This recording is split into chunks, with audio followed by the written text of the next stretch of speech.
OK. Allez, on passe.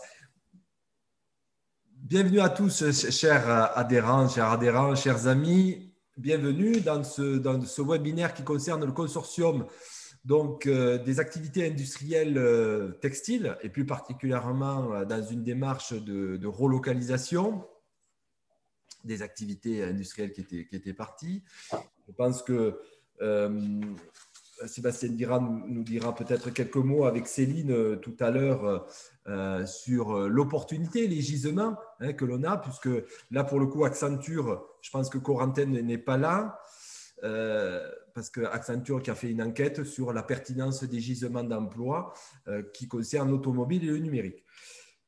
Donc, ce consortium, il a déjà été éprouvé. Il a été éprouvé pendant le premier confinement et on a fait quelque chose d'extraordinaire. C'est comme c'est souvent le cas à l'intérieur des entreprises adaptées qui sont ordinaires, mais dont la vocation et le mécanisme et le fonctionnement sont extraordinaires. Donc, on avait réussi ça d'une manière déstructurée, mais on l'a fait pour la France, pour nos concitoyens, pour nos amis, pour nos proches, pour la population française notamment, la réalisation des masques. Et ça s'est très, très bien passé. On en a fait une web-série. Alors, il n'y avait pas que les masques, il y avait les visières et tous les équipements nécessaires aux urgences sanitaires du moment que Sébastien Citerne et Céline Fiorina ont mis formidablement en musique, si tant est que cela a fait un écho considérable auprès du gouvernement, mais auprès aussi de l'opinion publique. Donc, c'est très, très bien.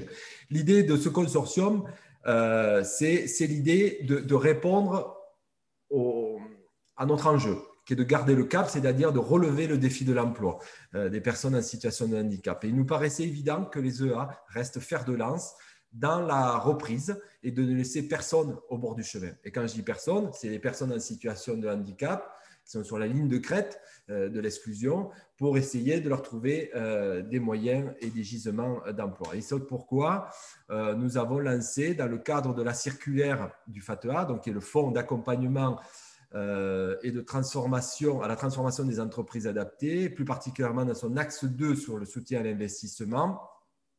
Et là, nous sommes dans la dynamique de consortium. Alors, des consortiums, il pouvait très bien y en avoir localement, territorialement, interrégionalement, nationalement, et même qui pouvaient intégrer, et c'est le cas dans ce consortium-là, ici présent, des structures de l'insertion par l'activité économique, qui eux-mêmes ont leur propre fonds, qui est un FDI, Fonds de développement de l'insertion. Et donc, ensemble, nationalement, on a souhaité rendre tous les possibles et aller encore plus loin sur des gisements qui sont liés à travers la confection textile, donc cette activité industrielle dont on pourra faire ensemble. Attention, le consortium que l'on veut mettre en avant, c'est un consortium industriel avec une supply chain dont tout le monde sera dans une forme de solidarité. Alors d'abord, je tiens à vous remercier toutes et tous car nous sommes victimes de notre succès. Nous avons plus de 180 entreprises adaptées qui nous ont mandatés pour rejoindre ces consortiums. Nous avons malheureusement des délais qui sont extrêmement courts avec des exigences très fortes de la part de l'administration française, notamment de la DGFP et des directs. Même si nous sommes forts d'avoir passé la première étape, puisque nous avons une validation des 3 grandes grappes de consortium que nous avons déposées auprès de la DGFP, ainsi qu'un accord de principe sur la coordination de ces consortiums qui vont nous permettre d'avoir des moyens à travers l'équipe dont Sébastien Citerne, vous connaissez, délégué général de l'UNEA, et Céline Fiorina, directrice de l'opération, mais qui occupera aussi le rôle de chef de projet opérationnel des 3 consortiums. Nous allons recruter également des personnes en plus et faire appel à des cabinets pour nous accompagner. Alors, sur le consortium numérique et automobile, nous aurons des délégués de consortium. Sur la partie textile, comme nous avons déjà une expérience très forte et que nous sommes extrêmement proches du sponsor Résilience, nous ferons l'économie du délégué général du consortium. Céline le fera très bien, mais on aura quand même des appuis, des ressources complémentaires qui viendront nous accompagner. Nous avons également dans la coordination, il prendra la parole tout à l'heure, KPMG, qui nous soutiennent dans l'élaboration de ces dossiers que nous allons vous remettre pour satisfaire aux exigences de l'administration, c'est-à-dire le 10 décembre, que vous puissiez remettre une annexe 5 spécifique à votre appartenance à ce consortium. Et l'UNEA, KPMG, Accenture, Résilience, on va vous les préparer. Vous n'aurez plus qu'à les ajuster en fonction de vos ambitions et de ce que vous aurez notifié dans les enquêtes que vous a transmis Sébastien. Il y reviendra tout à l'heure. Donc, à travers les ambitions que l'on a, 2000 mises en emploi, les exigences de la directe et le très grand succès que l'on a, succès donc, qui est lié aussi et qui nous est contraint malheureusement par les enveloppes budgétaires. Pour rappeler sur le FATEA que nous avons obtenu en mesure exceptionnelle de soutien, un axe 1 de 33 millions d'euros consommés, conventionnés, qui vont être répartis auprès des EA qui concernent la compensation des surcoûts liés au travail pendant la première période de confinement, mais également une autre somme forfaitaire relative au soutien lié à la perte d'exploitation. Et maintenant, nous sommes sur l'axe 2 qui est la relance. Et sur cet axe 2, nous sommes à plus de 58 millions d'euros de projets déposés par les EA hors des 3 consortiums nationaux. C'est excellent, c'est une très bonne nouvelle. Moi, je m'en félicite beaucoup de tout ce qu'on a pu déposer. Ça veut dire que nous sommes tous coalisés, nous sommes tous ensemble pour répondre aux défis de l'emploi, mais aussi aux défis de la société inclusive qui nous appelle.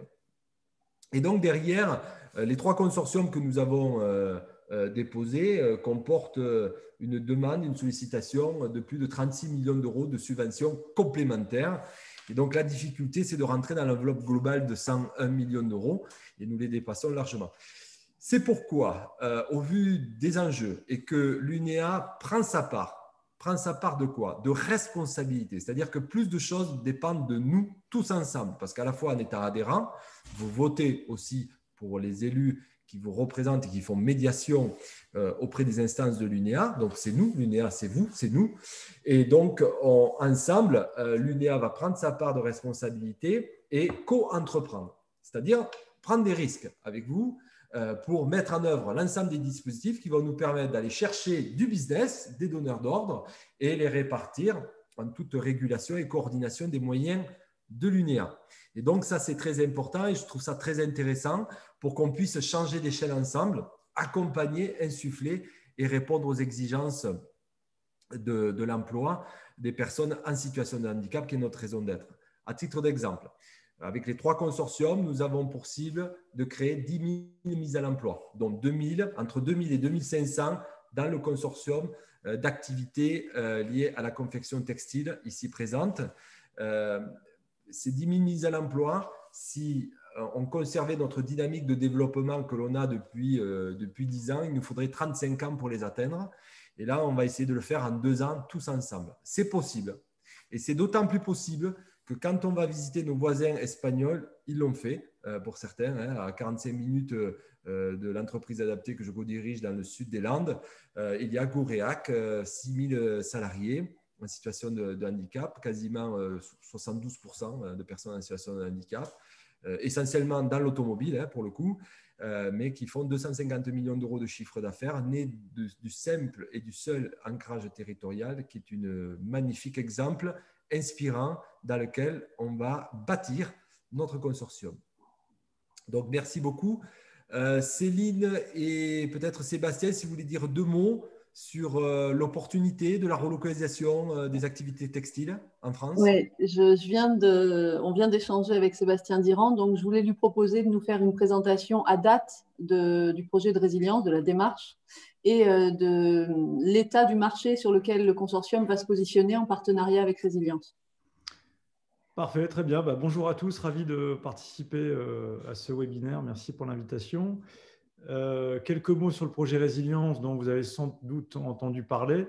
Résilience est une activité qui a démarré au mois d'avril en pleine crise sanitaire et c'est né en fait finalement de la crise sanitaire avec la volonté de se rendre utile et de confectionner des masques. Et moi, à titre personnel, j'ai rejoint le projet fin mai, donc je n'étais pas à l'origine du projet. Et les cofondateurs de Résilience se sont dit, si on arrive à fabriquer 2 millions de masques en créant des emplois solidaires, c'est top. Et finalement, les 2 millions sont transformés en 20 millions et sans doute un peu plus d'ici la fin de l'année. Donc, ça a généré en fait un espoir formidable. Et surtout, en fait, on s'est dit, il y a des possibles formidables. C'est-à-dire qu'au-delà de la crise sanitaire, au-delà en fait des masques, il y a plus que ça à faire. Il y a sans doute à explorer les pistes d'une relocalisation de la confection textile en France en créant le maximum d'emplois solidaires. Et donc, bien évidemment, c'est des projets qui étaient déjà en gestation dans la tête des uns et des autres, mais cette expérience des masques et cette formidable coalition qui s'est créée, puisque dans Résilience, on a eu jusqu'à 95 ateliers partenaires, ça a permis de créer au moins 1000 emplois solidaires, que ce soit dans le monde des EA, de l'insertion et autres. Donc, ça a rendu les choses en fait tout à fait possibles. Là, ce qui est aujourd'hui, en fait, ce qui se passe dans Résilience, c'est d'allumer en fait les moteurs de la fusée, du 2e étage de la fusée Résilience, pour se dire, après les masques, qu'est-ce qu'on fait? Le champ des possibles est très vaste. Si on veut relocaliser la confection textile en France, dont je rappelle que quand même, finalement, plus de 80% en fait, de l'habillement consommé en France est fabriqué hors de France et en Asie, qu'il y a plus que 60 000 emplois aujourd'hui dans la filière textile en France. Là, il y en avait encore 400 000 il y a une trentaine d'années. Il y a un énorme en fait, retour arrière à faire. Nous, on va y contribuer, mais on n'y contribuera pas en fait, simplement en faisant des masques et simplement avec des machines à coudre qu'on a vu fleurir à peu près partout dans les ateliers. Le projet est bien plus ambitieux que ça. On a démarré, notamment au sein de Résilience, on a lancé en fait le label Low Impact et on a démarré la fabrication et la mise sur le marché d'un t-shirt qui est lourd de sens parce que ce t-shirt-là, en fait, il est assez emblématique de ce qu'on veut faire dans Résilience, c'est-à-dire avoir le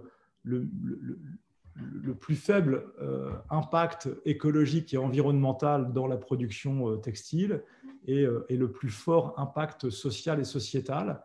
C'est-à-dire que c'est vraiment le t-shirt solidaire et c'est vraiment l'emblème du projet Résilience. Donc là, on est en train de le développer, de le monter en puissance.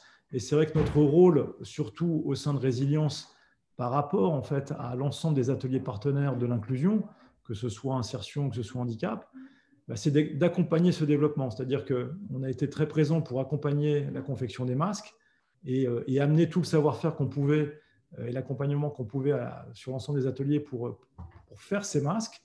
Et maintenant, en fait, on passe un cran au-dessus. La technicité est forcément plus difficile, plus importante sur un t-shirt que sur un masque. Et donc, notre rôle, c'est d'accompagner, d'embarquer avec nous en fait, le plus possible d'ateliers partenaires pour amener en fait, à concevoir et à savoir en fait, fabriquer de manière qualitative ces t-shirts et demain d'autres produits que Résilience pourrait lancer. On pourrait imaginer demain du sweat, des bonnets, des écharpes. On a plein de choses en gestation. On a un département R&D qui est assez créatif. Donc, on a plein de choses dans les tuyaux. La seule limite, en fait, finalement, qui est la nôtre, c'est la limite du temps et la limite, en fait, de la montée en puissance et de l'accompagnement, en fait, de ce mouvement-là. Ça, c'est côté Résilience. Côté marché, les marchés sont là, c'est-à-dire qu'il y a une prise de conscience de l'ensemble des distributeurs textiles, des boîtes de prêt-à-porter, des distributeurs spécialisés, qu'à un moment donné, en fait, le consommateur a besoin de retrouver du sens dans sa consommation de produits textiles.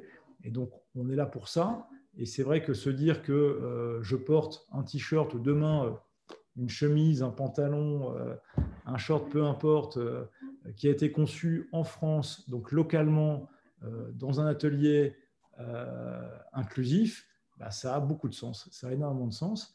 C'est tout le travail d'ailleurs qui est opéré au niveau marketing chez Résilience pour mettre en avant en fait, cette filière et ces emplois solidaires.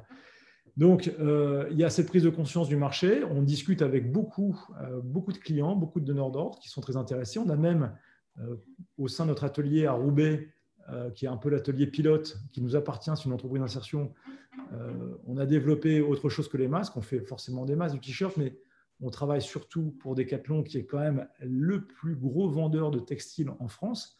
C'est quand même 100 millions d'unités vendues en France, 100 millions de pièces. Là, aujourd'hui, on travaille pour eux. Et moi, mon objectif, c'est que demain, un client comme Decathlon puisse finalement rayonner et alimenter en fait, l'ensemble de la filière en confection textile. Il y a du Decathlon, mais il y a l'ensemble en fait, des boîtes de prêt-à-porter. Alors, vous savez qu'on est à Roubaix. Roubaix, c'est le berceau du textile français. C'est aussi là en fait, où il y a à peu près, on va dire, 30-40% des donneurs d'ordre textile de France. Ils sont tous finalement dans un rayon de 10, 15, 20 km de résilience et on a les bons contacts pour ça. Si on reprend en fait l'ambition qu'on porte, les masques, c'est à peu près 1000 emplois qui ont été générés. On souhaite les préserver, on souhaite que ça perdure. On a l'appel d'offres de l'État qui est en cours sur 60 millions de masques avec un lot réservé pour l'insertion, un lot réservé pour le handicap. Et c'est un sujet qui va en fait nous faire travailler, si on s'y prend bien, toute l'année 2021. On a le sujet du t-shirt. On a calculé que si on représente finalement 1% du marché du t-shirt français, c'est l'équivalent d'à peu près 1000 emplois. Et 1% du t-shirt français, ça ne semble pas hors de portée. Et ainsi de suite. Vous prenez des boîtes comme Decathlon, je viens d'en parler, s'ils opèrent en fait un mouvement de relocalisation de leur confection textile, rien que 1% des volumes, 2-3%, tout de suite, ça fait quelque chose d'assez conséquent. Donc, ça veut dire quoi? Ça veut dire que, du point de vue du marché, c'est possible. La prise de conscience est là. Les distributeurs, les clients avec lesquels on discute ont vraiment en fait, cette volonté-là, très ancrée. Néanmoins, ça nécessite beaucoup d'accompagnement, ça nécessite des investissements, ça nécessite de la formation, ça nécessite du staffing au sein de Résilience, mais aussi en fait, au sein de la filière. Et quand je parle d'investissement, c'est notamment en fait, au travers de hubs textiles qu'on veut monter. Un hub textile, c'est quoi? C'est notamment en fait, un endroit où on va avoir du prototypage 2D, 3D, on va avoir des tables de coupe automatiques, on va avoir des gros systèmes d'impression, de sublimation. Tous ces investissements lourds qui sont, qu'une entreprise seule ne peut pas forcément mettre sur la table parce que c'est très conséquent. Mais nous, en fait, en coalition et Résilience en tête de pont, on peut se permettre de faire ça. On a les clients pour ça, on a le marché pour ça. Et surtout, en fait, on a le réseau derrière pour fabriquer les différents produits. Soit que Résilience met sur le marché, le t-shirt Low Impact, c'est vraiment une création de Résilience, soit des produits en fait, qu'on nous ferait fabriquer, donc ce qu'on appelle le travail à façon, où là, en fait, on ferait de la mise au point. C'est typiquement ce qu'on fait, par exemple, pour Decathlon à Roubaix. Voilà, je ne veux pas être trop long, mais l'idée, c'est vraiment de vous donner des perspectives. Se dire, il y a le marché, des investissements conséquents, assez lourds que Résilience va mettre sur la table au sein du consortium. 3, en fait, tout ce réseau. Et là, si vous êtes à peu près 180, ce que disait Cyril tout à l'heure, voilà, il y a une vraie volonté, il y a une vraie envie. Et l'objectif, c'est vraiment de produire du local, produire en fait, d'avoir des produits solidaires, faits en local, proches des donneurs d'ordre, proches des consommateurs. C'est vraiment en fait toute l'ambition qu'on porte pour le projet. Voilà, je ne veux pas être trop long. J'espère avoir été complet. N'hésitez pas en fait à réagir et à me poser des questions s'il le fallait. Merci Sébastien. Alors Sébastien Dirand, vous l'avez compris, est directeur général du projet Résilience. On remercie beaucoup à la fois à l'intérieur du consortium et aussi en tant que sponsor. C'est important, il l'a dit. Vous avez entendu le nom de Decathlon, par exemple. Donc, il y a des véritables connexions et des opportunités. Maintenant, il faut que tous ensemble, on soit dans la capacité à répondre aux exigences de l'enjeu industriel. Et donc, dans cet enjeu industriel, nous allons être tous solidaires dans la supply chain pour nous permettre de réaliser à des coûts compétitifs le délicat équilibre entre emploi, modernisation, robotisation et un ensemble de flux qui va nous permettre d'avoir les bons prix, la bonne compétitivité et aussi beaucoup d'emplois. Merci beaucoup Sébastien, parce que c'est très important de nous faire progresser dans le cadre de ce changement d'échelle. Voilà, et nous serons accompagnés.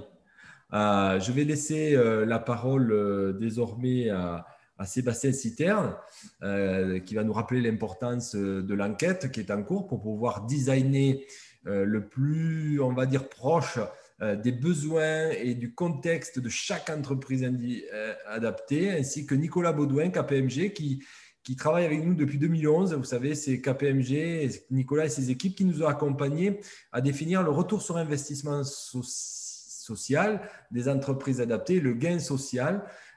Souvenez-vous, 1 euro investi par l'État sous forme de compensation des conséquences du handicap, lui retourner sous forme de recettes sociales et fiscales dès lors qu'on rémunère en moyenne à SMIC plus 8% de salariés en situation de handicap dans une entreprise adaptée. Donc, nous sommes très performants socialement. Sébastien, Nicolas, je vous laisse la parole. Oui. Juste pour rappeler le calendrier, la contrainte que l'on a aujourd'hui. Donc, le projet sur lequel on a eu un accord et les délais qui nous ont été accordés sont des dépôts individuels de chacun de vos dossiers auprès des services déconcentrés de l'État, donc auprès de vos directs, avant le 10 décembre midi. Donc, il ne nous reste pas énormément de temps. Et pour vous aider, vous accompagner dans la construction du projet, on a rebâti un questionnaire que j'ai partagé tout à l'heure dans le chat, que l'on avait envoyé hier avec la convocation à ces webinaires, avec l'invitation à ces webinaires, qui est vraiment important parce que les éléments que l'on va récupérer à l'intérieur vont nous aider à travailler avec Nicolas et ses équipes sur la constitution du dossier qui sera déposé définitivement auprès des services de la Directe. Qu'est-ce que les Directs attendent en termes de dépôt de dossier? C'est un dossier un peu plus simplifié de l'annexe 5 de la circulaire du FATEA, donc qui devra reprendre une présentation globale du projet. Quelle est l'ambition du projet, le nombre potentiel de postes qui vont être embarqués et créés à l'intérieur, les principaux investissements. Derrière, s'il y a des nécessités d'accompagner, de se faire accompagner en conseil et éventuellement du soutien au développement commercial. Donc, il faudra qu'on soit en capacité de présenter rapidement ces éléments-là, de définir le plan de financement lié au projet. Donc, ça, c'est sous la même forme que ce que vous avez fait dans vos dossiers individuels, et d'y ajouter le compte prévisionnel de l'entreprise adaptée. Donc, ça, c'est des éléments, le compte prévisionnel, c'est des éléments que vous aviez déjà dû mettre dans votre dossier individuel. Il faudra simplement l'amender de la quote-part qui sera réalisée avec ce nouveau projet. Donc, là-dessus, on vous demandera et on vous accompagnera pour finaliser les éléments. Et c'est pour ça qu'on a relancé cette enquête que je vous représente très, très, très rapidement, qui a pour but de collecter les informations utiles à la complétude du dossier. Donc, on commence par l'identification de l'entreprise adaptée, la région sur laquelle elle est positionnée, et après l'intérêt sur la démarche et sur le consortium. Donc, sur quel consortium vous positionnez? C'est un questionnaire qui est identique pour les 3 consortiums qui ont été développés. Donc, vous répondez à un consortium. Si vous voulez vous positionner sur un second, vous remplissez à nouveau le questionnaire. Vous pouvez vous reconnecter sur le même lien et remplir le questionnaire. Et on regardera derrière comment on accompagne les structures qui veulent se positionner sur plusieurs consortiums. Au-delà de ça, la clé d'entrée du questionnaire, c'est est-ce que vous avez déjà déposé dans le cadre du fonds de transformation, du fonds d'accompagnement à la transformation des entreprises adaptées, est-ce que vous avez déjà déposé un dossier sur cette activité-là auprès des services de la directe? Donc, l'idée derrière est de voir si on est dans une activité qui est déjà déposée, qui est déjà identifiée par les services de la directe et on vient chercher un complément de subvention où on vient déposer par le biais de ce projet-là une ambition supplémentaire, ou derrière, si on se positionne sur un tout nouveau projet qui n'est pas connu des services de l'État. L'idée de cette question, en tout cas pour nous et pour les services de l'État, sera d'identifier derrière les projets pour éviter qu'il puisse y avoir des doubles financements possibles dans le dispositif. Donc, les informations que l'on va chercher derrière sont des informations qui sont liées au positionnement de votre EA sur cette activité. Est-ce qu'elle est déjà réalisée? Est-ce qu'elle est en cours de déploiement aujourd'hui dans l'entreprise adaptée? Si oui, dans la confection textile, quelle est l'étendue de votre secteur des activités? Qu'est-ce que vous faites? Qu'est-ce que vous fabriquez? Les typologies éventuellement de production que vous réalisez? L'estimation de chiffre d'affaires au 31 décembre de cette année dans l'activité de ce consortium. Donc, sur la confection textile, cette année, vous vous positionnez comment? Quel est le chiffre d'affaires en milliers d'euros que vous réalisez? Les principaux clients que vous pouvez avoir? Vos habitudes de réponse à des acteurs économiques, est-ce que c'est uniquement des réponses en direct avec un donneur d'ordre ou est-ce que derrière, vous êtes déjà habitué à des réponses en co-traitance, soit avec des entreprises adaptées, soit avec des entreprises classiques ou éventuellement également des réponses en sous-traitance d'autres acteurs économiques. Donc là, c'est pour mesurer la maturité et les modalités de coopération qui seront à mettre en place par rapport à l'avis du consortium. Derrière, on vous pose la question sur l'ambition du projet en termes d'effectifs, de production et d'encadrant. Donc, en positionnement au 31 décembre de l'année prochaine, vous estimez pouvoir créer combien d'emplois de production et combien d'emplois d'encadrant? D'avoir à nouveau une description rapide de votre projet, d'avoir les impacts de ce projet en termes d'activité, donc de chiffre d'affaires, le projet que vous ambitionnez vous permettrait d'augmenter votre chiffre d'affaires d'autant et augmenter votre effectif salarié d'autant. Si vous souhaitez vous appuyer sur l'expérimentation CDD tremplin pour mener à bien le projet, et si oui, dans ces cas-là, quelle volumétrie de CDD tremplin vous ambitionnez? L'échéance de votre projet, vous le jugez à maturité immédiate ou plutôt un démarrage à 6 jusqu'à 18 mois, puisque le projet de consortium doit être mené avant les 18 mois. Donc, vous positionnez une phase de démarrage la plus réaliste possible par rapport au projet. Derrière l'estimation des investissements et de votre capacité d'investissement jusqu'à la fin 2021, alors, des investissements à la fois corporels, incorporels et tout ce qui va concerner d'éventuels transferts de compétences.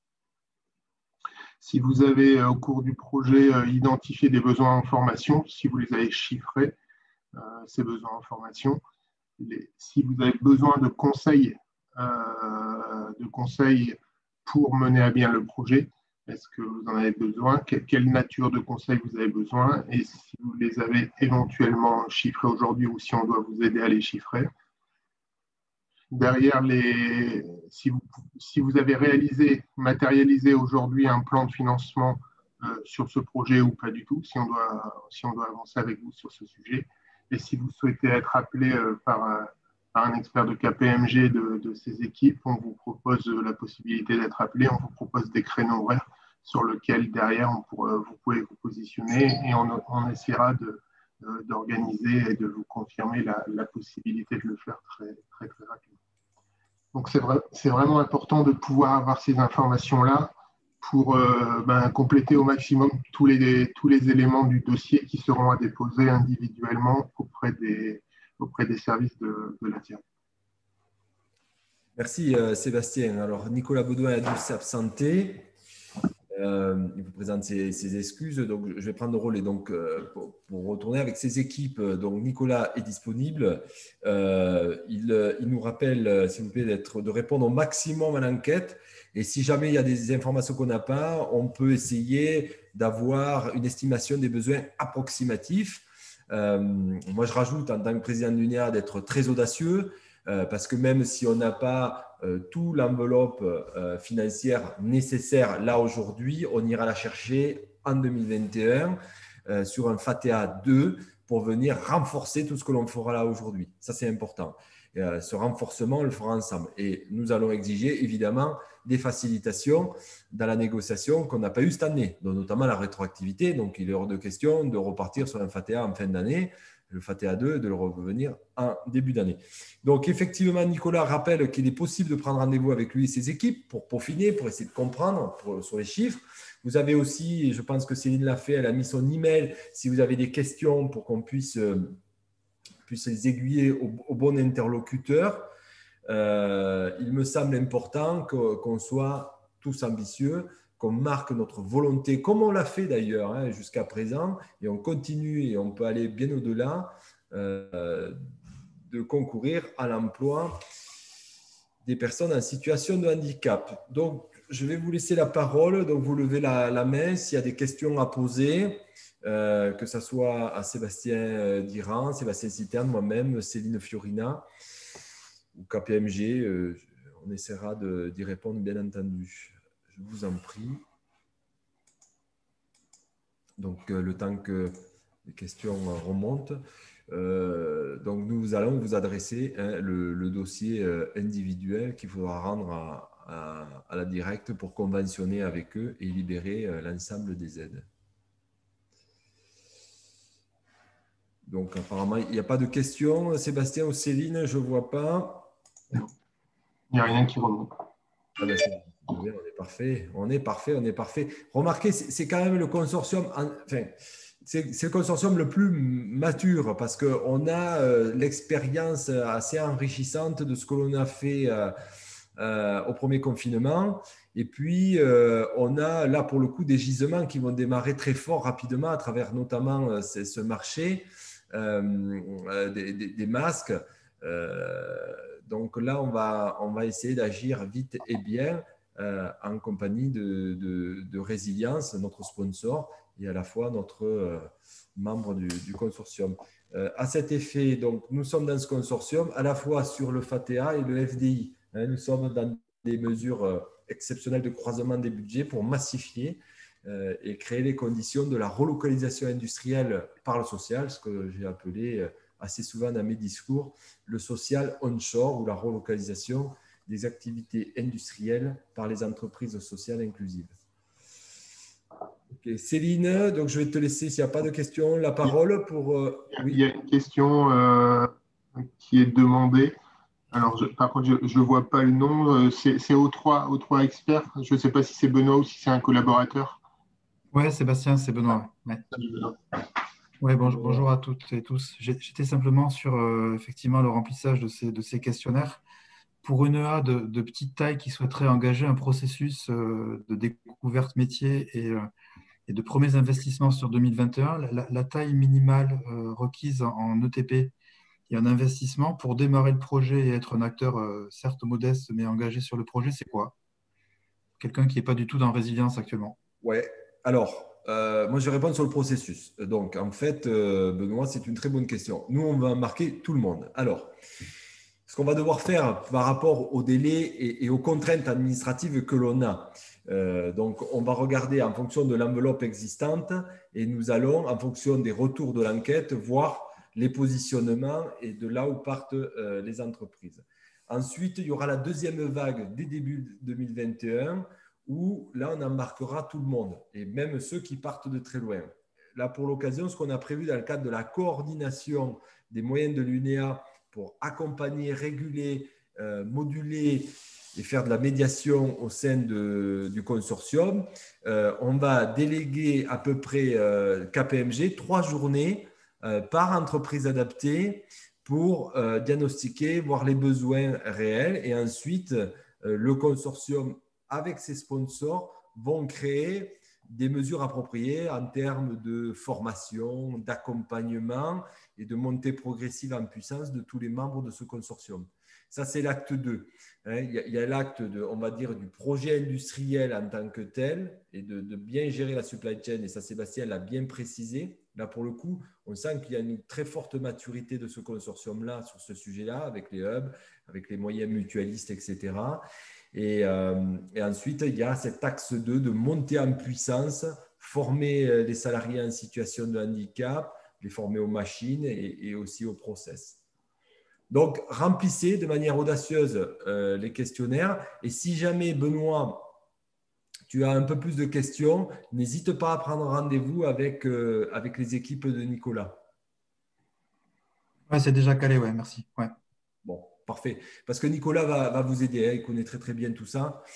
Voilà. Et Céline fera l'aiguilleur de toutes les demandes particulières en termes techniques pour les travailler avec résilience si nécessaire. Céline. Cyril. Alors, bon, mille excuses à ceux qui m'ont déjà entendu dans les 2 précédents webinaires vous dire exactement ce que je vais vous dire à l'instant. Pour tous les autres, la démarche, c'est de vous présenter la façon dont on est en train d'écrire les contenus de la charte qui va gouverner ce projet de consortium. Le projet je vais vous partager mon écran de suite, ici, tout de suite, ne bougez pas. Voilà. Tout le monde voit l'écran, c'est bon? Sébastien Citerne, oui, merci. C'était la première vignette que je vois, donc. Oui. Juste pour resituer un petit peu le contexte, le projet des consortiums incarne pour nous la convergence de plusieurs visions et de plusieurs objectifs. C'est une façon aussi de mettre en système 3 types d'acteurs, 3 familles d'acteurs qui sont dans une relation d'interdépendance. C'est le moment philo de la matinée, hein, on va. Donc, dans ce contexte-là, le premier acteur sont les entreprises adaptées que vous représentez ce matin, qui est porteuse des savoir-faire, qui est porteuse des ambitions, sur un périmètre d'activité et parfois sur une zone géographique qui est limitée, contrainte ou finie. Vous portez souvent aussi la volonté de coopérer, vous l'avez beaucoup mis en œuvre ces derniers mois, et vous démontrez enfin la capacité, ce que je trouve très lié à cette famille d'acteurs, entreprises adaptées, la capacité de déployer plusieurs activités. On a parfois été critiqué dans le secteur de l'ESS du fait d'avoir plusieurs activités dans une structure. On s'est rendu compte qu'au travers de la crise sanitaire, ça aura permis à justement beaucoup de structures de traverser, même avec beaucoup de peine, mais de quand même traverser cette période. Donc ça, c'est la première famille d'acteurs, les entreprises adaptées. La deuxième, ce sont les services de l'État et ses institutions, puisqu'on est embarqué dans un cadre et dans une réforme qui oriente un changement d'échelle important et qui nous indique un objectif en termes de création d'emplois très ambitieux et pour lequel les structures sont amenées à mettre en œuvre des modalités d'accompagnement toujours plus efficientes des trajectoires de leurs collaborateurs. Donc, deuxième famille d'acteurs, l'État, avec ses attentes, avec ses grilles de lecture des situations. Et la troisième grande famille, c'est celle de l'UNEA, puisque là, pour le coup, on est acteur porteur de la volonté d'accompagner le changement d'échelle des EA, en gardant toujours en ligne de mire le bénéficiaire final qui est la personne en situation de handicap. C'est pour toutes ces raisons-là, pour ce bénéficiaire final-là, qu'on met en œuvre toutes ces actions. Donc, on sera pilote, bien sûr, on sera coordinateur et on sera, comme je le disais juste avant, gentil organisateur de l'ensemble de la démarche, en interface avec tous les acteurs, les EA embarqués, les services de l'État, nos sponsors, le service public de l'emploi, etc.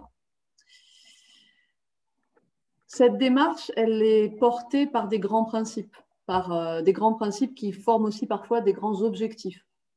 C'est-à-dire qu'on porte une démarche de solidarité et de co-développement.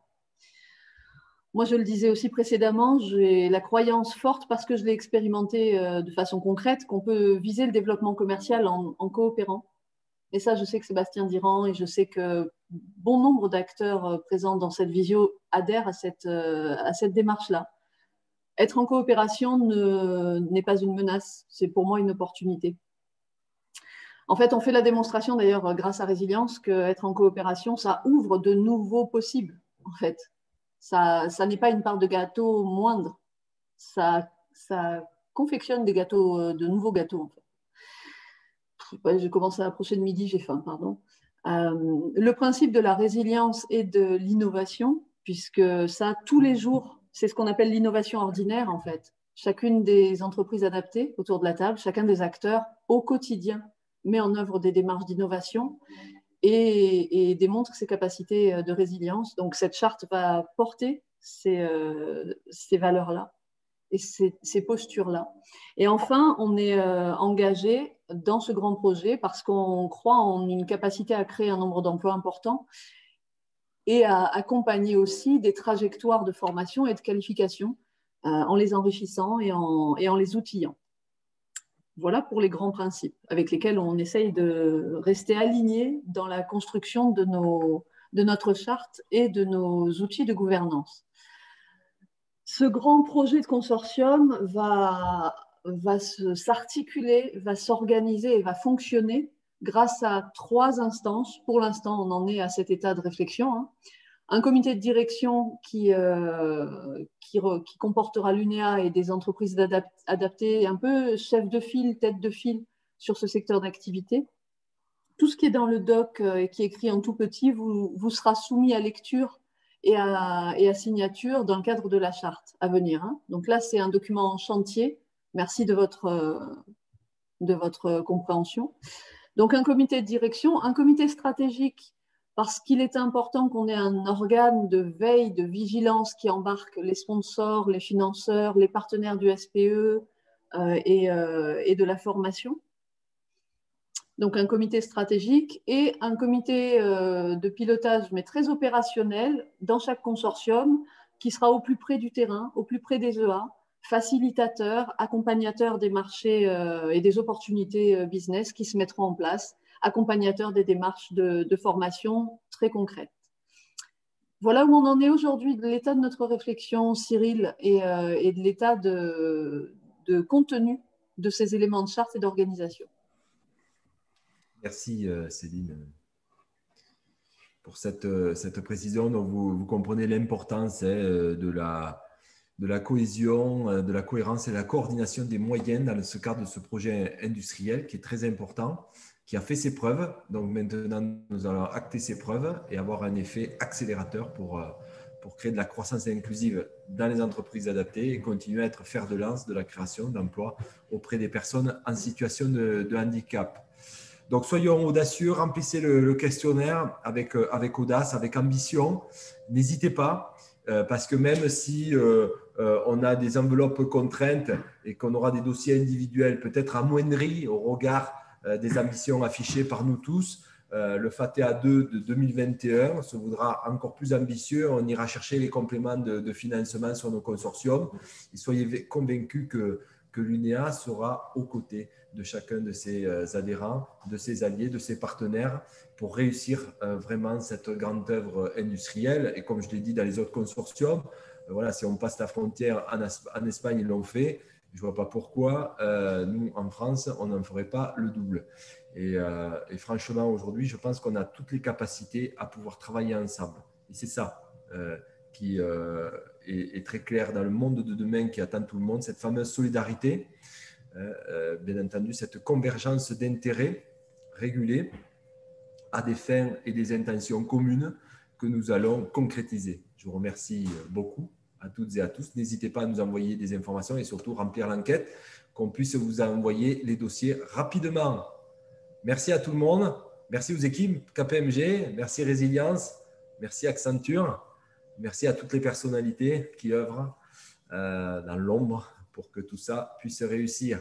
Prochaine étape, celle des équipes qui vont transformer le grand dossier commun validé en dossier individuel pour les entreprises adaptées membres du Forum. L'appel de Sébastien Citerne et mon rendez-vous vendredi après-midi à 14h avec Madame la ministre du Travail pour obtenir toujours plus de moyens pour qu'on fasse plus d'emplois. Merci beaucoup. À très bientôt.